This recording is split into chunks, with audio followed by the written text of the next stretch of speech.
بسم اللہ الرحمن الرحیم۔ السلام علیکم۔ 3 عورتوں سے اللہ پاک سخت نفرت کرتے ہیں۔ نبی کریم صلی اللہ علیہ وآلہ وسلم نے فرمایا، قیامت کے دن مومنوں کو گرم میدان میں روک دیا جائے گا، یہاں تک کہ اس کی وجہ سے وہ غمگین ہو جائیں گے اور صلح کر کے کہیں گے کہ کاش کوئی ہمارے رب سے ہماری شفاعت کرتا کہ ہمیں اس حالت میں سے نجات ملتی۔ چنانچہ وہ مل کر حضرت آدم علیہ السلام کے پاس آئیں گے اور کہیں گے کہ آپ انسانوں کے باپ ہیں، اللہ نے آپ کو اپنے ہاتھ سے پیدا کیا اور آپ کو جنت میں مقام عطا کیا، آپ کو سجدہ کرنے کا فرشتوں کو حکم دیا اور آپ کو ہر چیز کے نام سکھائے، آپ ہماری شفاعت اپنے رب کے حضور میں کریں تاکہ ہمیں اس حالت سے نجات دے۔ حضرت آدم علیہ السلام کہیں گے کہ میں اس لائق نہیں۔ وہ اپنی اس غلطی کو یاد کریں گے جو باوجود روکنے کے درخت کھا لینے کی وجہ سے ان سے ہوئی تھی، اور کہیں گے کہ نوح علیہ السلام کے پاس جاؤ، کیونکہ وہ پہلے نبی ہیں جنہیں اللہ تعالیٰ نے زمین والوں کی طرف رسول بنا کر بھیجا تھا۔ چنانچہ حضرت نوح علیہ السلام کے پاس آئیں گے اور وہ بھی یہ فرمائیں گے کہ میں اس لائق نہیں، اور اپنی اس غلطی کو یاد کریں گے جو بغیر علم کے اللہ رب العزت سے سوال کر کے اپنے بیٹے کی بخشش کے لیے انہوں نے کی تھی، اور کہیں گے کہ حضرت ابراہیم علیہ السلام کے پاس جاؤ جو اللہ کے خلیل ہیں۔ بیان کیا کہ ہم سب لوگ حضرت ابراہیم علیہ السلام کے پاس آئیں گے اور وہ بھی یہی عذر کریں گے کہ میں اس لائق نہیں، اور وہ ان 3 باتوں کو یاد کریں گے جن میں آپ علیہ السلام نے بظاہر غلط بیانی کی تھی، اور کہیں گے کہ حضرت موسیٰ علیہ السلام کے پاس جاؤ، وہ ایسے بندے ہیں جنہیں اللہ تعالیٰ نے توریت دی اور ان سے بات کی اور ان کے نزدیک کر کے ان سے سرگوشی کی۔ بیان کیا کہ پھر لوگ حضرت موسیٰ علیہ السلام کے پاس آئیں گے اور وہ بھی کہیں گے کہ میں اس لائق نہیں ہوں، اور وہ غلطی یاد کریں گے جو ایک شخص کو قتل کر کے انہوں نے کی تھی۔ وہ کہیں گے البتہ حضرت عیسیٰ علیہ السلام کے پاس جاؤ، وہ اللہ کے بندے، اس کے رسول اللہ کی روح اور اس کا کلمہ ہے۔ چنانچہ لوگ حضرت عیسیٰ علیہ السلام کے پاس آئیں گے، وہ فرمائیں گے کہ میں اس لائق نہیں ہوں، تم لوگ حضرت محمد صلی اللہ علیہ وآلہ وسلم کے پاس جاؤ، وہ ایسے بندے ہیں کہ اللہ نے ان کے اگلے پچھلے تمام گناہ معاف کر دیے۔ چنانچہ لوگ میرے پاس آئیں گے اور میں اپنے رب سے اس کے در دولت یعنی عرش معلیٰ پر آنے کے لیے اجازت چاہوں گا، مجھے اس کی اجازت دے دی جائے گی، پھر میں اللہ تعالیٰ کو دیکھتے ہی سجدے میں گر پڑوں گا، اور اللہ تعالیٰ مجھے جب تک چاہے گا اسی حالت میں رہنے دے گا۔ پھر فرمائے گا کہ اے محمد صلی اللہ علیہ وآلہ وسلم، سر اٹھاؤ، کہو تمہیں سنا جائے گا، شفاعت کرو تمہاری شفاعت قبول کی جائے گی، جو مانگو گے دیا جائے گا۔ بیان کیا کہ پھر میں اپنا سر اٹھاؤں گا اور اپنے رب کی حمد و ثنا کروں گا اور وہ مجھے سکھائے گا۔ بیان کیا کہ پھر میں شفاعت کروں گا، چنانچہ میرے لیے حد مقرر کی جائے گی اور میں اس کے مطابق لوگوں کو دوزخ سے نکال کر جنت میں داخل کروں گا۔ حضرت قتادہ رضی اللہ تعالیٰ عنہ نے بیان کیا کہ میں نے حضرت انس رضی اللہ تعالیٰ عنہ کو یہ کہتے ہوئے سنا کہ پھر میں نکالوں گا اور جہنم سے نکال کر جنت میں داخل کروں گا، پھر تیسری مرتبہ اپنے رب سے اس کے در دولت کے لیے اجازت چاہوں گا اور مجھے اس کی اجازت دی جائے گی، پھر میں اللہ رب العزت کو دیکھتے ہی اس کے لیے سجدے میں گر پڑوں گا، اور اللہ تعالیٰ جب تک چاہے گا مجھے یوں ہی چھوڑے رکھے گا۔ پھر فرمائے گا اے محمد صلی اللہ علیہ وآلہ وسلم، سر اٹھاؤ، کہو سنا جائے گا، شفاعت کرو قبول کی جائے گی، مانگو دیا جائے گا۔ آپ صلی اللہ علیہ وآلہ وسلم نے بیان کیا کہ میں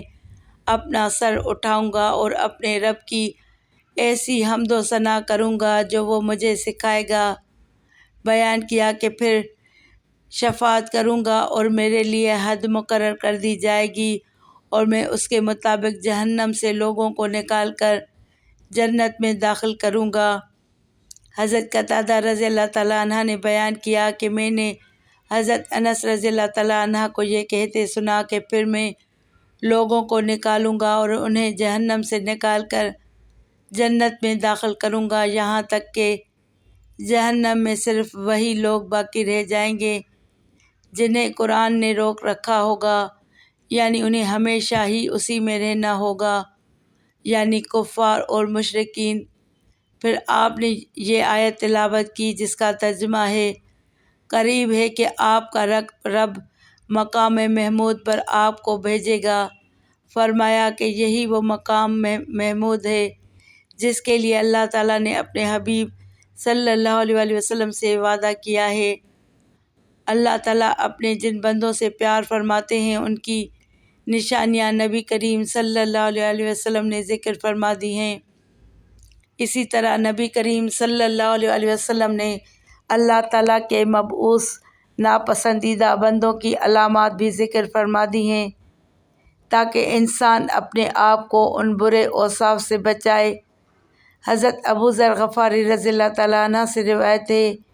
کہ نبی کریم صلی اللہ علیہ وسلم نے فرمایا، 3 طرح کے لوگوں سے اللہ تعالیٰ محبت اور 3 طرح کے لوگوں سے اللہ تعالیٰ نفرت فرماتے ہیں۔ جن سے اللہ تعالیٰ محبت فرماتے ہیں ان میں سے پہلا وہ شخص ہے جو ایسی قوم میں رہتا ہو اور جس قوم کے پاس کوئی شخص رشتہ داری اور قرابت داری کی بنیاد پر نہیں بلکہ محض اللہ کا واسطہ اور قسم دے کر کچھ مانگنے آیا ہو، اور وہ قوم ایسے شخص کو دینے سے انکار کر دے اور یہ شخص علیحدگی میں اس مانگنے والے کی طرح مدد کرے کہ اللہ تعالیٰ اور مانگنے والے کے علاوہ کسی کو اس بات کا پتہ نہ چلے۔ دوسرا وہ شخص جو کسی ایسے قافلے میں شریک سفر ہو کہ وہ قافلے والے سفر کی تھکاوٹ کی وجہ سے رات کو سو جائیں اور یہ شخص اللہ کی طرف متوجہ ہو کر آہوازاری اور کلام اللہ کی تلاوت میں مشغول ہو جائے۔ تیسرا وہ شخص جو ایسے لشکر میں شامل ہو جس کو میدان کارساز میں شکست ہو گئی ہو، لیکن وہ شخص بھاگنے کی بجائے سینہ سپر ہو کر آگے بڑھے، یا تو قتل کر دیا جائے یا پھر فتح و نصرت اس کے قدم چوم لے۔ نبی کریم صلی اللہ علیہ وسلم نے فرمایا، 3 طرح کے لوگوں سے اللہ تعالیٰ نفرت کا معاملہ فرماتے ہیں۔ پہلا وہ شخص جو بوڑھا ہو جائے پھر بھی زنا کرے، دوسرا وہ شخص جو فقیر اور تنگ دست ہو پھر بھی تکبر کرے، تیسرا وہ شخص جو مالدار ہو لیکن دوسروں پر ظلم کرے۔ پہلا مبعوث وہ شخص ہے جو بوڑھا ہونے کے باوجود زناکاری کا مرتکب ہو، دوسرا مبعوث وہ بندہ ہے جو تنگ دست ہو پھر بھی تکبر کرے۔ قرآن و سنت میں متکبر شخص کے بارے میں بہت سخت وعیدیں مذکور ہیں۔ تکبر کرنا ویسے ہی بہت بڑا گناہ ہے، لیکن ایسا شخص جس کے پاس اسباب تکبر بھی نہیں وہ پھر بھی تکبر کرے تو اللہ رب العزت کی نگاہ میں قابل نفرت بن جاتا ہے۔ حضرت عبداللہ بن مسعود رضی اللہ تعالیٰ عنہ سے روایت ہے، رسول اللہ صلی اللہ علیہ وسلم نے فرمایا،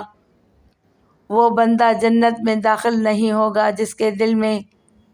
رائی کے دانے کے برابر تکبر ہوگا۔ اس پر ایک شخص نے سوال کیا کہ بندہ اچھے کپڑے اور اچھے جوتے کو پسند کرتا ہے، کیا یہ بھی تکبر ہے؟ آپ صلی اللہ علیہ وسلم نے فرمایا کہ نہیں، اللہ جمیل ہے اور حسن و جمال کو پسند فرماتے ہیں۔ تکبر یہ ہے کہ بندہ حق بات کو قبول نہ کرے اور لوگوں کو ذلیل سمجھے۔ صحیح مسلم۔ رسول اللہ صلی اللہ علیہ وسلم نے تکبر کا علاج یہ بتایا ہے کہ بندہ سلام کرنے میں پہل کرے۔ تیسرا مبعوث بندہ وہ ہے جسے اللہ نے مال دیا ہو اور وہ ظلم کرے۔ جو بندہ مالدار ہونے کے باوجود ظلم کرتا ہے وہ اللہ کے ہاں قابل نفرت ہے، کیونکہ مال کا مل جانا محض اللہ کی عطا سے ہے، اس کی وجہ سے، اور اس کے ہوتے ہوئے کسی پر ظلم کرنا پہلے درجے کی حماقت ہے۔ محدثین کرام رحمۃ اللہ تعالیٰ علیہ نے الغنی الظلوم کی تشریح میں یہ بھی فرمایا ہے کہ اس سے مراد وہ شخص ہے جو دولت مند ہونے کے باوجود بھی قرض خواہوں کو قرض کی ادائیگی نہ کرے، یہ بھی ظلم ہے۔ نبی کریم صلی اللہ علیہ وسلم نے فرمایا، 3 آدمی ایسے ہیں جن سے اللہ تعالیٰ قیامت کے دن بات نہیں کریں گے اور نہ ہی ان کی طرف رحمت سے دیکھے گا۔ ایک وہ جس نے کسی سامان کے متعلق قسم کھائی کہ اس نے اتنے ہی میں خریدا ہے حالانکہ وہ جھوٹا ہے۔ دوسرا وہ شخص جس نے عصر کے بعد جھوٹی قسم اس لیے کھائی کہ کسی مسلمان کا مال ناحق مار لے۔ تیسرا وہ شخص جس نے ضرورت سے فالتو پانی مانگنے والے کو نہیں دیا۔ اللہ تعالیٰ قیامت کے دن اس سے کہے گا کہ جس طرح تو نے اس زائد ضرورت فالتو چیز سے دوسرے کو روکے رکھا جسے تیرے ہاتھ نے بنایا بھی نہیں تھا، میں بھی تجھے اپنا فضل نہیں دوں گا۔ ناظرین، اللہ تعالیٰ ان احادیث مبارکہ پر عمل کرنے اور زندگیوں کو سنوارنے کی توفیق عطا فرمائے۔ اللہ کریم ہمیں اپنے محبوب بندوں میں شامل فرمائے اور مبعوث ہونے سے بچائے، آمین۔ ناظرین، کمنٹ باکس میں اللہ کے 99 ناموں میں سے ایک نام ضرور ٹائپ کریں۔